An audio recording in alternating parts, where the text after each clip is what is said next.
I read all I could and talked to as many people as I could to find the answer. And the answer was surprisingly simple. Like everything has a different version of the same thing.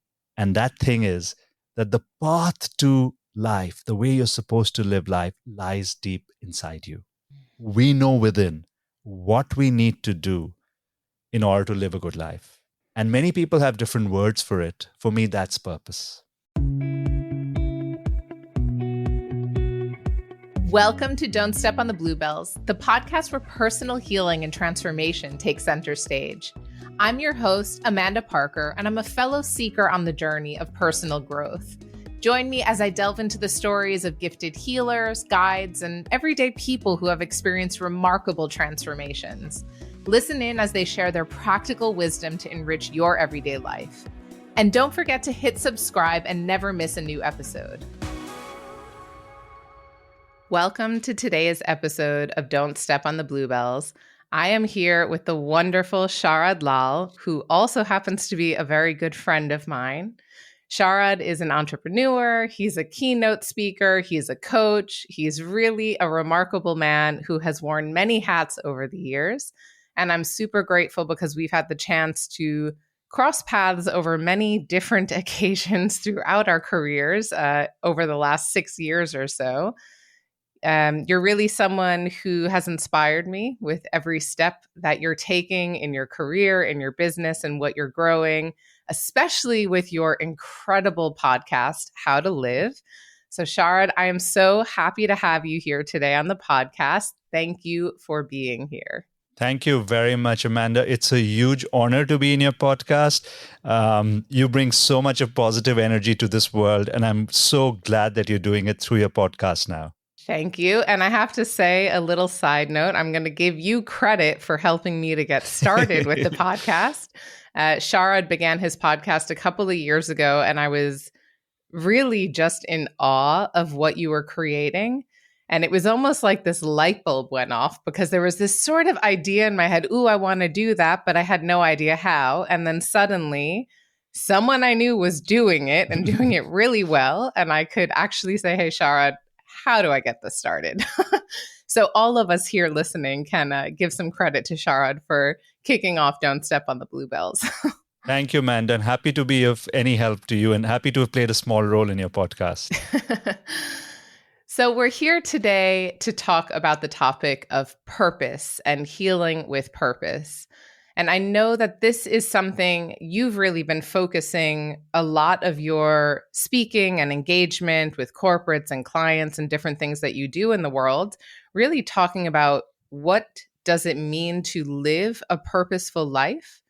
So maybe before we start really diving into the conversation, you could tell us what purpose actually means to you. So maybe I'll start with a little story of what got me into purpose, and then from that it could flow. So a little context of myself, I grew up in a small little town in India. And growing up in that little town, my horizons were limited, but then something changed in that town, cable television. This was in the 80s. And the first time I saw people, from the West living in beautiful houses, jet setting around the world. And I said to myself, that's the way to live life. So I put my head down, and my path out to this beautiful life that I saw was working hard. So I worked hard, stood first in class, got into a good college, good university, good companies after that, Procter & Gamble, Boston Consulting Group, and then I started multiple businesses. So for me, that was the way to live life. One achievement after another gives you more, and that's what the game of life is. Then in 2013, I suffered a very unfortunate loss.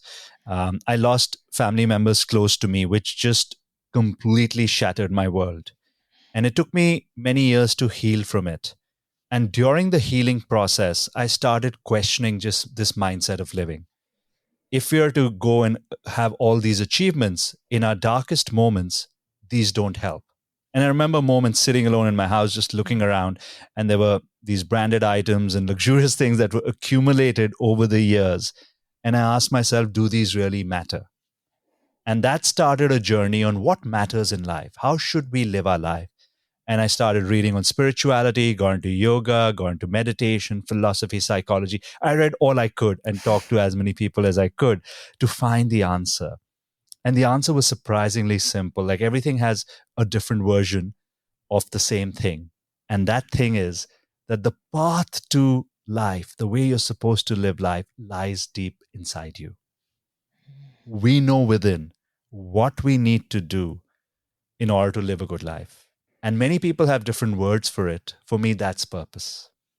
And that's the first time I connected with there is something deeper in life, which is our guide to live life. And we don't do that because we've always been looking externally, at least me, achievements one after another. You get positive reinforcement from people around you. You keep doing that.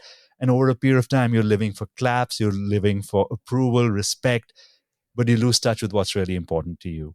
And when you can start doing that, that's when you can bring out a life of purpose. So that's how I connected to purpose. That's really beautiful. And thank you for sharing that. So I know for anyone who's curious to hear a bit more of Sharad's story, he shares more of these, really heartfelt and heart-wrenching details in episode 1, I believe, of your Yes. podcast. Yes. So you have to go back a bit in time, but I've known you for a few years, but I had no idea this story that got you on this path to what you're doing now. And just being, I have goosebumps even now, just really being amazed at how you were able to take these different circumstances in life and even the achievement orientation, which I know people listening can relate to, and turn that into, can I like rest my head on this on a dark day? No, this isn't the thing that's actually giving me soul sustenance, for lack of a better word. So I really admire that at a young age. And I say young age because it doesn't matter how old you are, but you still have so much life, like there's still so much You more. qualified that well.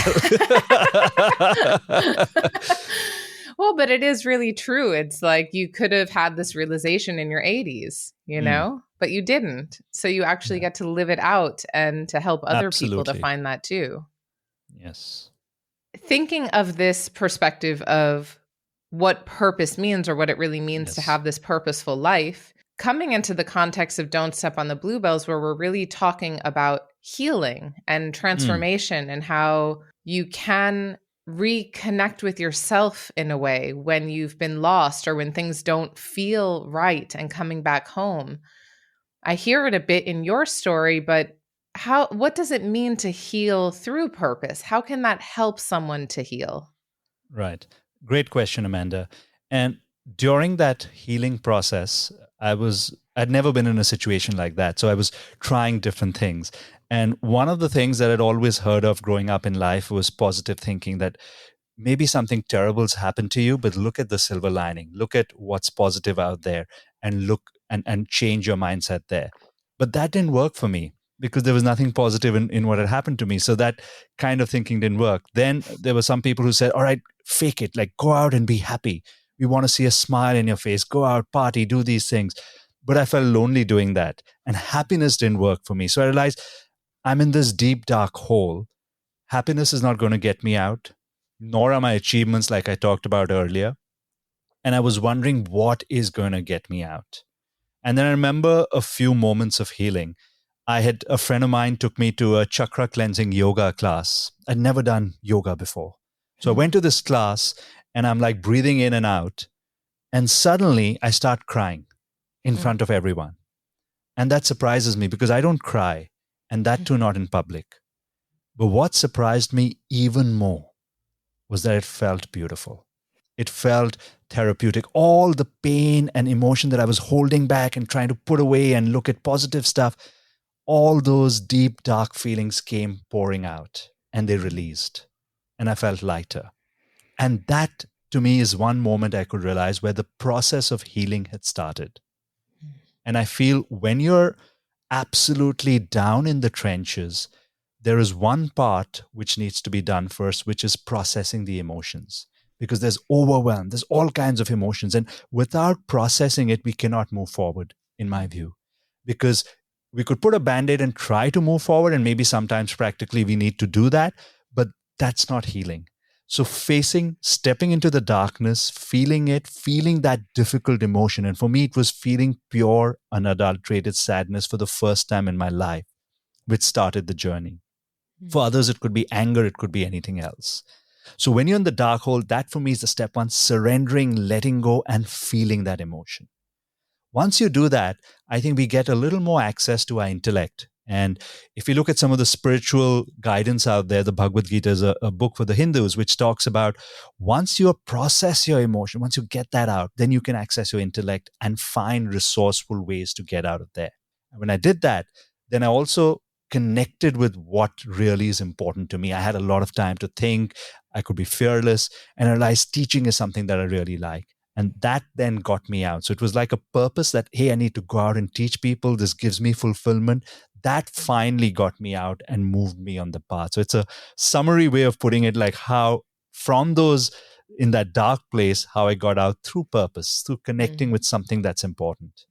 Modern society teaches us that we need to just keep going kind of at any cost. Obviously, like Gen Z and younger generations are getting it. They're like, Yes. no, we're not living our life that way.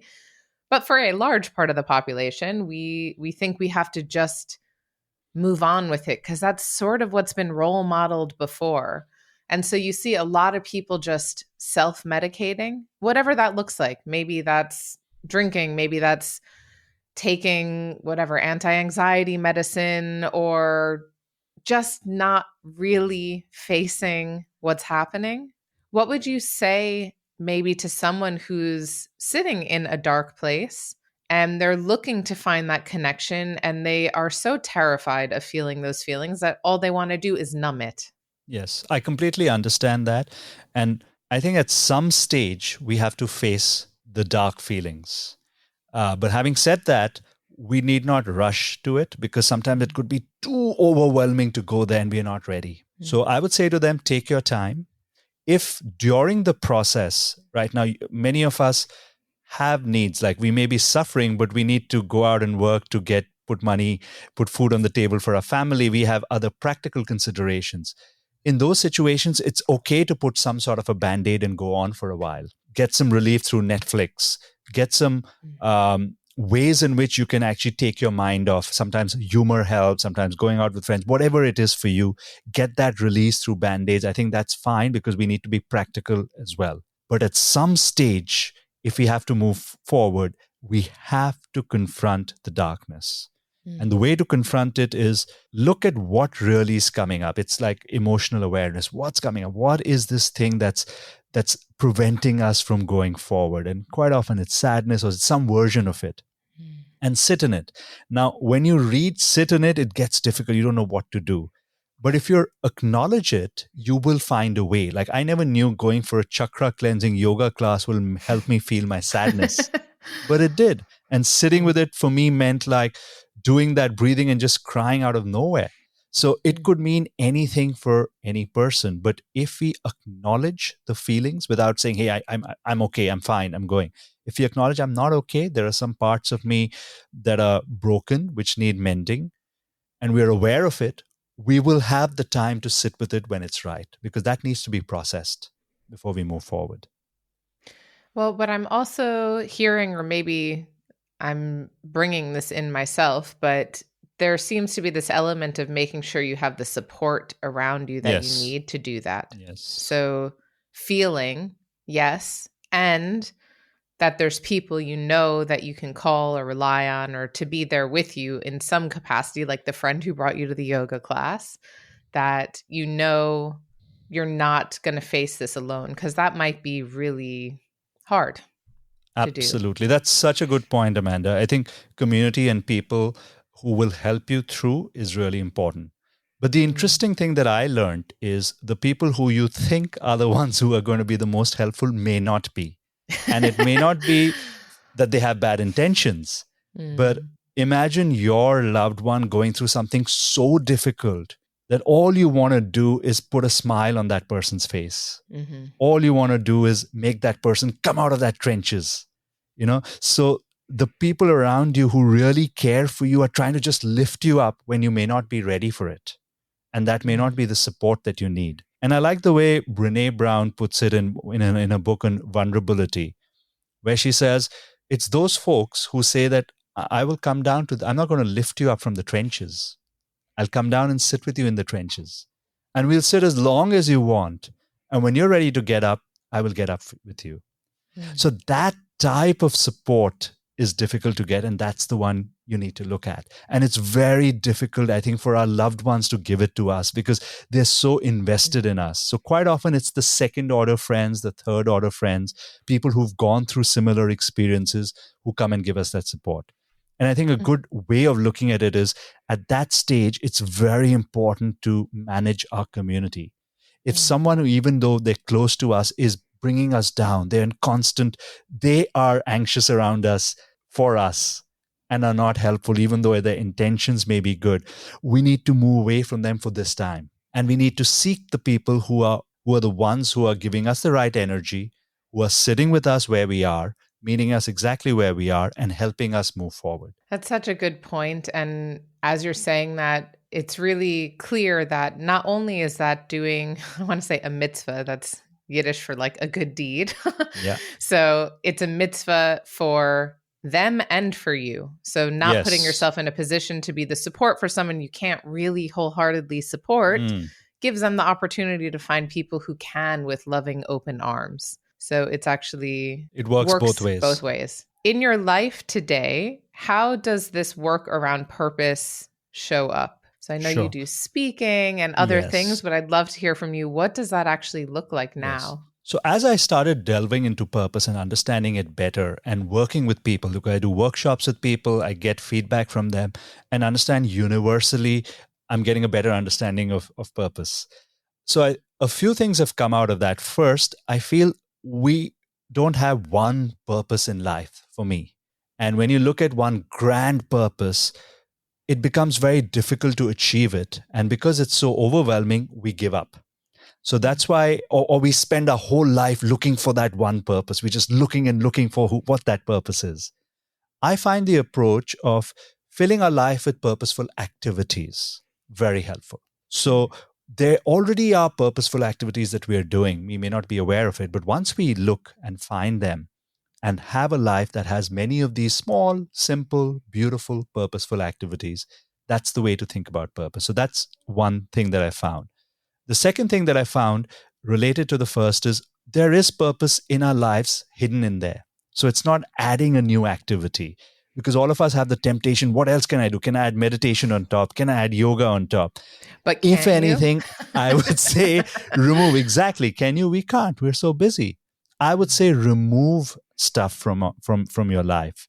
Take it out. It's easier to take something out and see what is giving you purpose. By purpose, it is what's giving you that feeling of fulfillment. So if it's work, let's say, we're doing work, beyond pay, beyond other things, sometimes we get fulfillment on things that we may have forgotten, like solving a problem. It comes up so often when we do purpose at work. People look at, I thought about that problem for days and sometimes I was angry, irritated, not necessarily in the state of flow, but I was just trying to solve it. And when I solved it, that feeling of satisfaction, that is purposeful. Something as simple as solving a problem.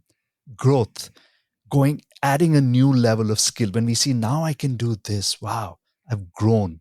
So at a self level, people find purpose in satisfaction, something that's fulfilling, something that helps us grow. At a group or a team or a community level, it's belonging that gives purpose. How do I feel connected with a group? And the way to do that, based on the work that I've done, is figuring out how can I contribute and be useful to the group. Like often we say, hey, the group needs to be inclusive. So whether the group is your family, friends, work, what is my role?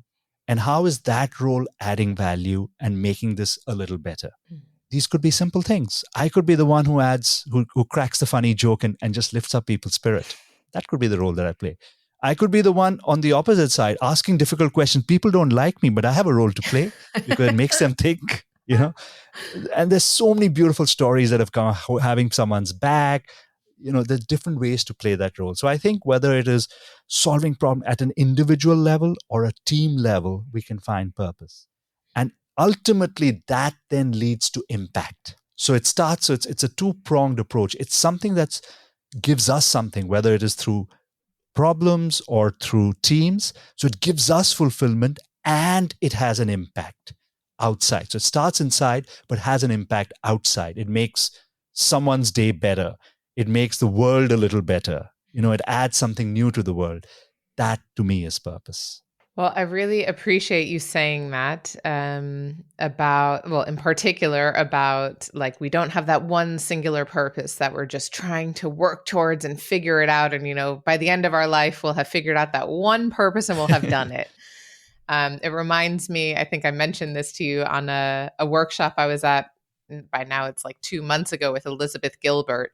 And she was here for 2 days in London. It was a creativity workshop. It was beautiful. She used a lot of like unconventional methods and letter writing to help us connect to our inner selves. And on day one, she said, "This is not a life purpose workshop. You will not leave this workshop with your purpose intact."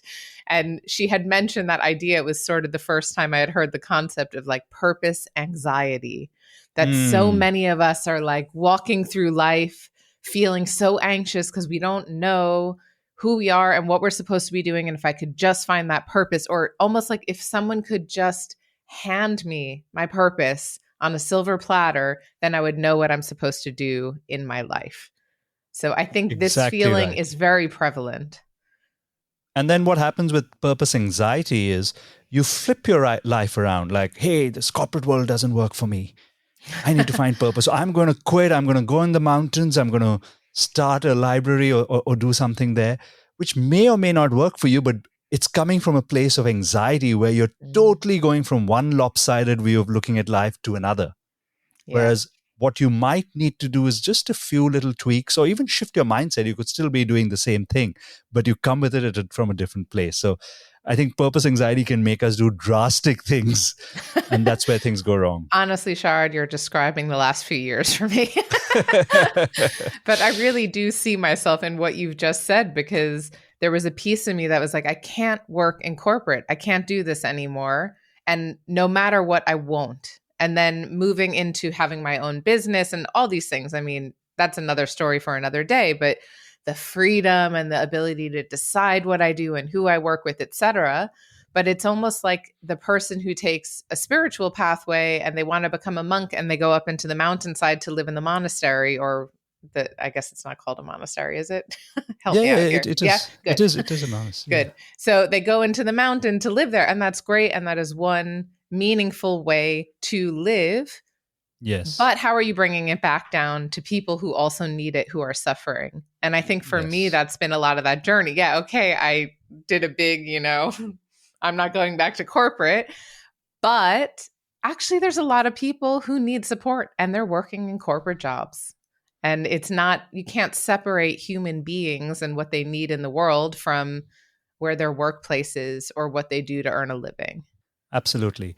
I like your point of bringing it back to people, where quite often it's not, we need to do the connecting of the dots for ourselves, that storytelling to ourselves on how we are bringing it to people, because it's not necessarily always this big tangible thing. And maybe I can share an example. One of the workshops that I did, there was a guy who'd actually attended 3 of my workshops in different times, where he was the guy who did, he did the supply chain. So he created the supply chain. He was a very intellectual guy, and he felt his purpose was creating these systems, these beautiful systems that work so well, and the intellectual stimulation he gets from that system. The next time he came, he says, it's not creating the system, but it's through the system, people develop. When people use the system, it's guardrails for them, it challenges them the right way, and they develop and they become better. So I'm actually creating people, not the system. So that's where he went to as the second level. And when he did the third workshop, he said, I see these guys, and he'd had a long career for 30 years. I see these guys who've left this company, gone to other companies. They go out and shine, and they've done so well in this world. Some have become CEOs, CXOs. So my purpose is sending these wonderful people to the world to make it a better place. And that's his purpose. So he was already doing it, but he was connecting the dots, and he started from a very technical area to an area of impact. And the impact need not be a tree that we've planted or something that we've done, which is also good to do, but the impact could be a lot more subtle. And if we sit down and we connect the dots with what we're doing and how it's impacting the world, we can find our impact because it's always there. That framing is really powerful. So it's not about going out and finding the purpose. It's actually No. like seeing what you're already doing that gives satisfaction. Yes. And as you Yes. just said, creating that story for yourself so that you Yes. understand how that is impactful or purposeful for you. Yes. Yes. Absolutely.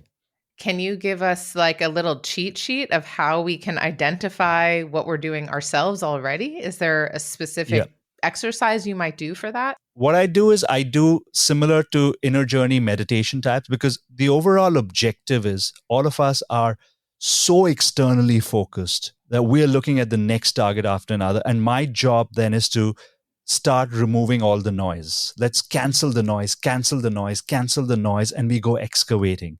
And typically, when you do long meditation retreats, that's what happens. Everything gets canceled, and you go within and see what's important to you. And when I guide people, they connect with moments where they've gotten fulfillment. And that's when they connect with things like solving problems, solving or working with a team or having a team like this where they work late. They connect with one part, whether it's team or problem, they connect with that.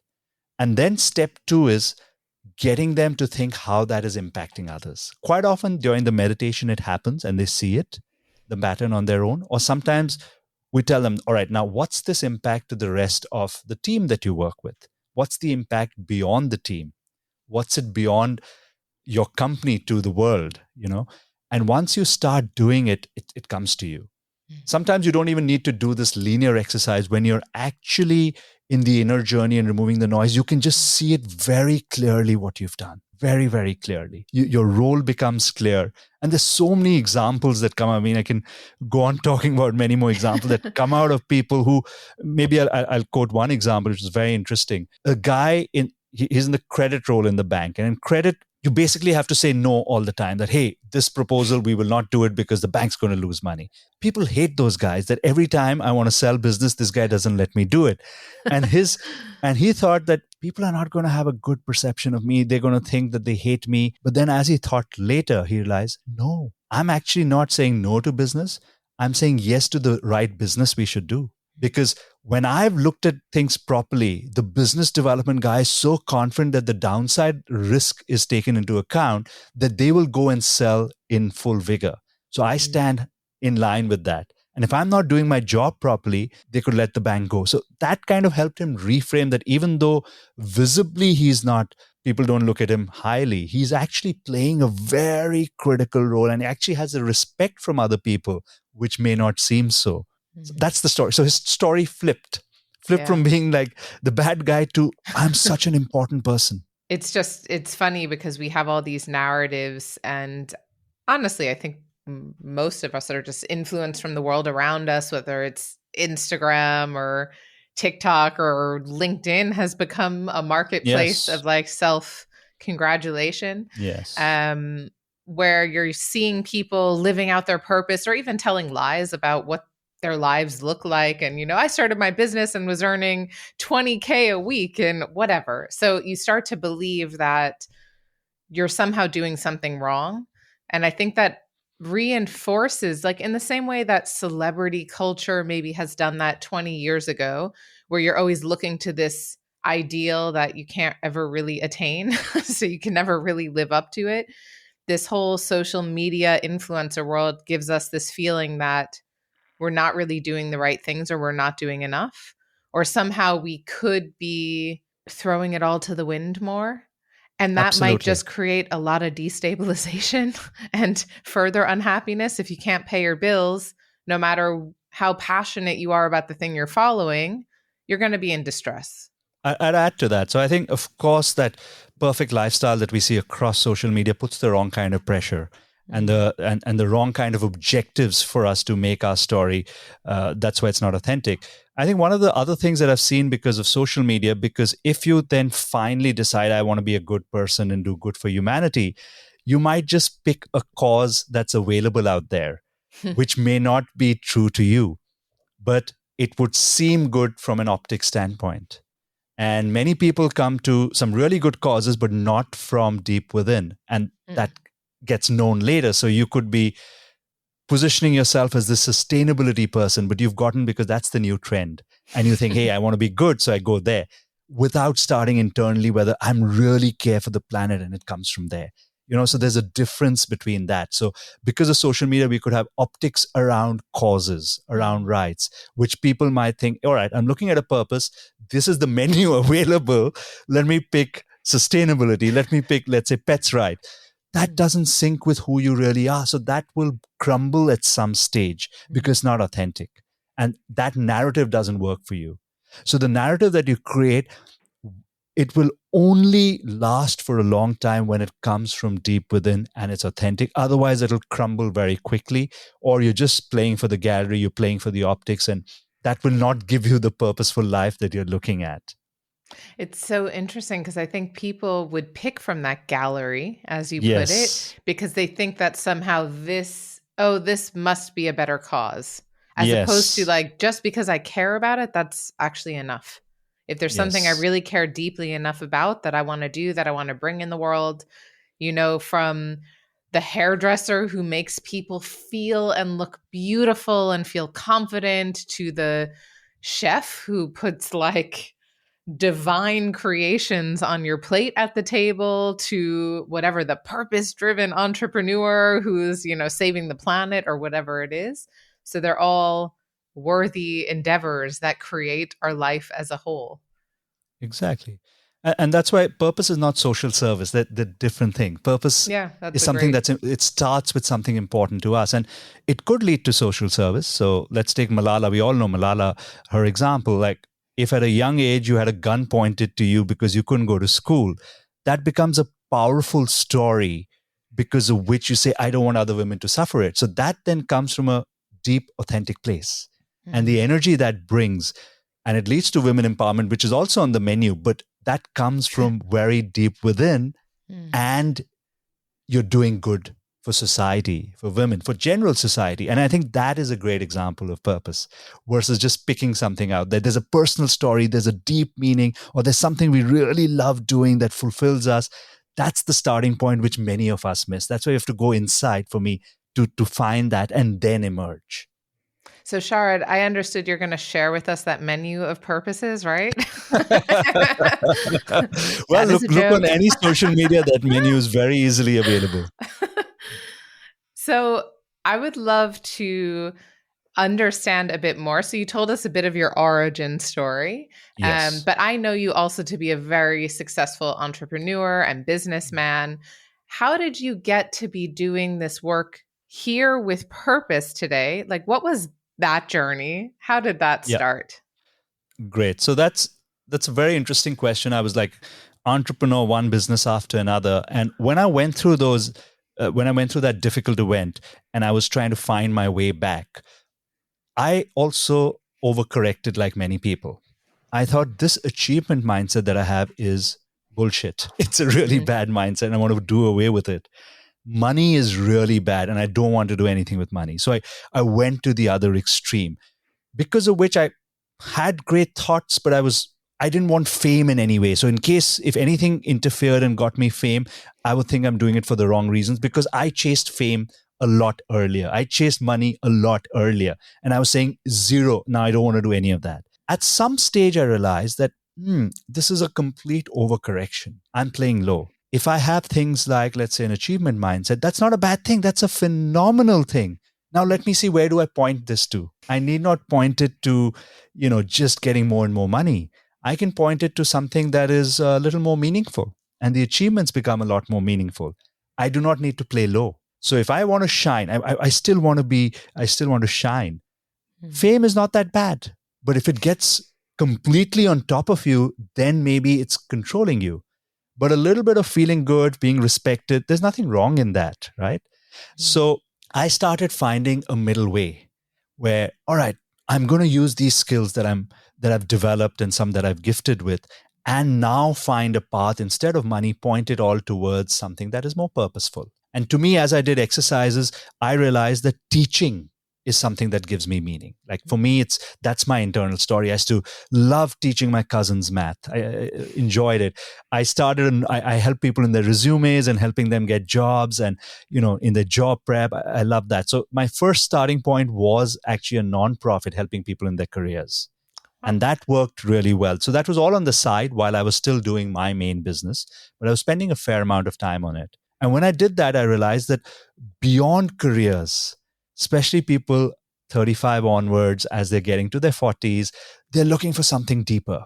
It's okay, we can get a career, but I'm looking at what really should I do in life? I feel like a cog in the wheel, all the things that we talk about, existential crisis, midlife crisis. And I thought that is the bigger opportunity. That's where people, if you can help people there, and even help yourself, that's where you can make such a huge impact. And that started becoming interesting for me. And I was also at the same time reading stuff from spirituality for the first time in my life, psychology, philosophy, doing things, experimenting, coaching, seeing people's stories. And that's where I became very interested in that area. So I got a CEO to run my company. Luckily, I was able to do that. And I started the podcast at that time just to put it out there and see what happens. Where I was putting a lot of my thoughts, which many people had played back, oh, this is great. You should talk more about it. So I thought, let me put in a podcast and start putting it out there. That did well. Somebody listened to my podcast and said, hey, why don't you come to my company and give a talk on purpose? And I realized, all right, I did that. I tried certain techniques. He helped me get better. And I could see the immediate impact that, oh, people are getting something interesting out of it. And I realized that, okay, this could be something. It gives me huge fulfillment because firstly, for me, it's a new skill. I'm now learning storytelling, talking in front of people. Second, it's making an impact that I can see. So it's fulfilling for me. It's making an impact that I can see. And practically in this field, if I do well, it can also pay the bills. And that's when I started going in this line. I still have my agency business where I'm not too focused. I have people running it, but this is the area where I want to develop. And now my entrepreneurial mind is coming in that how do I sustain and develop it so I can have a lifestyle, do the purposeful good stuff and get the fulfillment. So get all these things kind of in one place. It's still work in progress, but that's the direction I've chosen for myself. Well, I wonder also, this is something I'm really curious about because through running this business and the agency that you mentioned, Yes. it's allowed you to live a life of your choosing. Yes. So that is also like an orientation of creating what you want. I know you have a beautiful family, you have beautiful daughters, a beautiful wife, and you're able to live that life through the work, through the business, through the connections that you've made. I just, Yes. because I think we often think that we need to have some altruistic vision of what we're supposed to do in the world, but a part of what you do in the world can also be lucrative and can support a family and a lifestyle, etc. Such a good point. Whenever I do any of these purpose workshops, I bring it back to practicality because exactly the point that you said. The reason I'm able to do this, it did not happen overnight. This was something that was developing in parallel for the last 8-9 years. In 2015, I did a course in coaching and I started the nonprofit in 2014. All this was going on in parallel. I did not quit this job and say, hey, I need to just do altruistic and go there. Some people can do that and they want to do it, but I did not. And then when I had understood that, all right, I have made reason, I've got a good amount of savings that I have because I want to give my family a good life, that now I can lean into that. I can get a CEO to run my company. And I got that, well, you can actually get paid reasonably well for speaking. I never knew that. When I was doing coaching, I realized, yes, you can, but it still is difficult in a Singapore kind of setting. And then I realized with coaching and speaking, you can make a livelihood as well.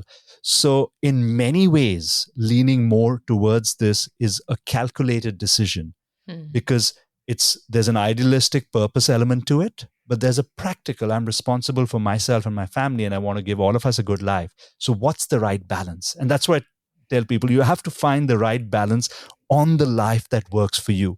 This is one perspective of life, purpose, looking internally, looking what's coming up. Another perspective is practicality, living the life that you want for your family, for others. What is the balance? And that's the way you need to live. That's the way, at least I think, we should design our life. Well, I'm always excited to see what you're doing and how you're designing your life because it feels like a roadmap for me too. You just keep doing the work, Sharad, and I will just keep watching from the side and going, hey, that looks pretty neat. But it's all calculated, Yeah. and I'm doing it subconsciously Mm. because I think we have to think before fully going all in. Though there's some, see, it depends on everyone. Everyone has a different approach. The other approach is where someone talked, and Derek Sivers also talks about, where you burn the ships there. You leave what you're doing, you burn the ships that you can't go back, so that you're so committed to doing the new thing that you're doing that you're not going to go back. I think they're all, we have to see what works for us. I like that. Burn the ships and the bridges. Bridges you should still keep. Those are going to be important for you. I don't know. I had a different playbook, I think. What would you say is something that people misunderstand about what you do? I think exactly this, and maybe I'll add to this, exactly this, that I don't say that there's one way to live life, which is a purpose-oriented life. I think that's one perspective. And why that is quite important to people is because many of us in our life haven't looked inside as what's important to us. And when we do that, we know it. That brings out another perspective. But it's being conscious of these two, the practical and the purposeful aspect, understanding where we are in life, the stage of life, how we are contributing to other people. It has to, in my view, it has to be a well thought out, well rounded decision. And people miss that, I think, about purpose. Mm. So I know we touched on this before a little bit, but if someone is listening, because they're going to see this is healing with purpose, they're going to go, finally, yes. I'm finally going to get my purpose answers. But in all seriousness, someone who's really thinking they're on this journey, which can be a very painful journey of discovering purpose, really figuring out what is it that I want to do? What do I want to contribute to the world? What would you say? I know people can come to your workshops and things like that, but for the average person who's listening and saying, yeah, I really want to get in touch with my purpose, what can they do? What are those maybe first steps that they could take to actually start to find what that is within themselves? Right. I think it's a step of removing the noise and how it looks for people. And it's good to try a few different things and see what works. One certainly is deep meditation. At least for me, the first time I meditated, I started getting in touch with myself. And if you can do long retreats, you start canceling a lot of the external noises. So I think that's one. If that doesn't work, journaling is another tool that works very well with just pouring your heart out. And if you do it over a period of time, you start seeing the things that are important to you, which you've been putting away, and some sort of patterns start to emerge. I think that's another thing. There's certainly external help from experts that helps, whether it is therapists or coaches. I think both have a huge role to play. And if you're healing through purpose, that means if you've suffered something that's bad, there is psychological proof. I don't know if people have heard of post-traumatic growth. You have post-traumatic stress, where because of a traumatic event, of course, you can go through stress and it's difficult to recover. But the other part that people don't talk about too much is post-traumatic growth, where once things go so bad that you hit rock bottom, another good thing happens. Like many bad things happen, but one good thing happens. Fear disappears because you can't go even further down. There's no fear. You become fearless. So I would say if people are in that state where they don't care about the world because they're just so shattered, that's a good thing because you don't have fear anymore. And for me, at that time, I could question things that I would have never questioned. Is this who I am? Do these people who I think care about me, do they really care about me? Do I need to be doing this work? Like very, very, very fundamental questions. And that's actually the theory of post-traumatic growth as well, because you get shaken at the core. You question the core. And quite often the core, we realize, has been built by societal expectations, by that it gets built at birth by our parents, by important figures around us, by society. So that then starts crumbling because we question it. And it's almost like those walls come down. They call it like an earthquake in that when they talk about post-traumatic growth, the two guys who studied it, I forgot their name. But then you can build it up with your own values. Mm. And that is where you can give that experience meaning. So when you build it up with your own values, this is important to me, you emerge having grown through that process. Mm. And then you emerge with a deeper meaning on what you're meant to do, on things that are important to you. And that's purpose. That's the theory of it. Yeah, sorry, you were Mm. going to ask a question. Yeah, I Maybe I just can. wanted to ask, like, when you're going into deep meditation or reflection, would Yes. you, for example, hold the intention, I want to connect with what's really purposeful for me? Or would you Yeah. hold a certain intention or question when you do I that? would be open ended. I mean, for me, Yeah. because if I go like I'm going at that stage when you're kind of, let's say, when things have gone wrong, Hmm. there's a lot of emotionals out there. So Hmm. I wouldn't try and solve that. One of the things, if I'm going with, I want a purpose because that's going to get me out, I won't try Yeah. and solve it. It's a byproduct that comes. Mm. All I'm going to do is if there's an intention, it's curiosity. What is happening to me? Yeah. You'll start looking at the emotions. Then who am I? Who am I really? What is really important to me? These are just open. We're not solving them. We're not trying to get anywhere. We're going. I think therapy helped me a lot as well because it poked a lot. And many of us are a certain, we don't know who we are. We don't know who we are not because it's just what we know. And so the therapy starts poking holes into the narrative of ourselves. And when we're Mm. fearless, we're open to that. We're open to listening and seeing and then processing and over a period of time. So I think it takes time, Mhm. it takes curiosity, and it also takes sitting with this discomfort. We don't have the right answers. We're not trying to answer anything. We're not trying to get anywhere. We're just sitting out there. It sounds terrible, but you get used to it and very interesting things start emerging. And we slowly build it from that.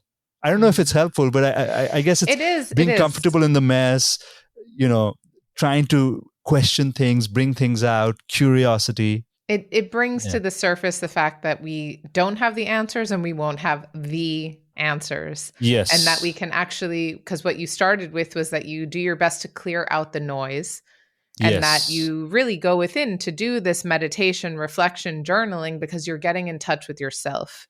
And it's not Yes. necessarily to solve a specific problem or like the problem of purpose. No, it's really just what matters to me. Who am I? What's Yeah. important? And Yeah. trusting that you don't know yet and you don't have to know yet. So you're not Yeah. trying to narrow down that singular Yeah. answer to the question, but you're just opening up a channel to connect with what I would call like more possibilities, because you don't know. Yes. You're just opening the door to many different things that can come through and finding what really feels connected and right and good for you. Yes. And when you emerge from that, then again, there's an iterative process. It's Mm. not that, hey, this is the thing, like, all right, let me try it out. It's not as good as I thought. I need to tweak it. I need to do this. And you need to tweak it. When you bring it out to the real world, whatever it is, or whatever version of purposeful activities that you want to do, Mm. there's a lot of tweaking and iteration and tweaking. That's also part of it. So there's iteration inside, there's iteration outside, and you're just enjoying the process of doing it and tweaking it. And each time you're getting a little more conscious in what you're doing. Mm. It sounds a lot like a spiritual awakening as well. Yes. It's a lot of questions and not a whole lot of Yes. answers. No, exactly. It's absolutely the opposite of what we're used to. The quick answer, no, Yeah. unfortunately. We have been lied to our whole lives. Yes. How can people work with you? How do people get in touch? What sorts of engagements are you excited about at this stage of your work and your business? I think the best way is there's so maybe two ways. One is the podcast. And the second is I've stopped doing the individual coaching because I think I can make a bigger impact and I'm learning more on the group stage. The way that people can work with me is I can come to their companies and do these workshops. That could be one way to get started. Maybe after a few months, I might launch a program which could be a group program and let folks know. But it's more group workshops, working with companies. That's the area I'm working on right now. And so I know that you're based in Singapore. Do you do Yes. these mostly online or in Singapore? Do you travel? So I travel and do Like, them. will you come to London? Well, if there's a workshop and if there's an interesting set of people, I can do it in London. In fact, there's some conversation next month with a few companies in London and even in New York. So that could happen next year. But if there's other things where there's demand, certainly be open to doing that. I've done virtual workshops for London as well as New York. And you can already hear the beauty in your voice because you have such a rich voice that is such a pleasure to listen to. So it doesn't matter if you're live on stage or online. Thank you. And I'm going to put a link to everything that you're sharing. So to the podcast, to the website. I follow you on social media. I know that's not your most active channel, but still everything's going to be in the show notes for this episode. So you'll be able to learn more from Sharad as he is continuing to expand this purpose-driven business. What are you most looking forward to in your future, Sharad?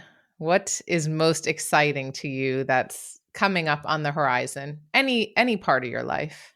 I think it's this project of purpose and bringing it out to the world. And I recently started doing it over the last 1.5 years. It's been working well, but how do I bring it out to a bigger audience?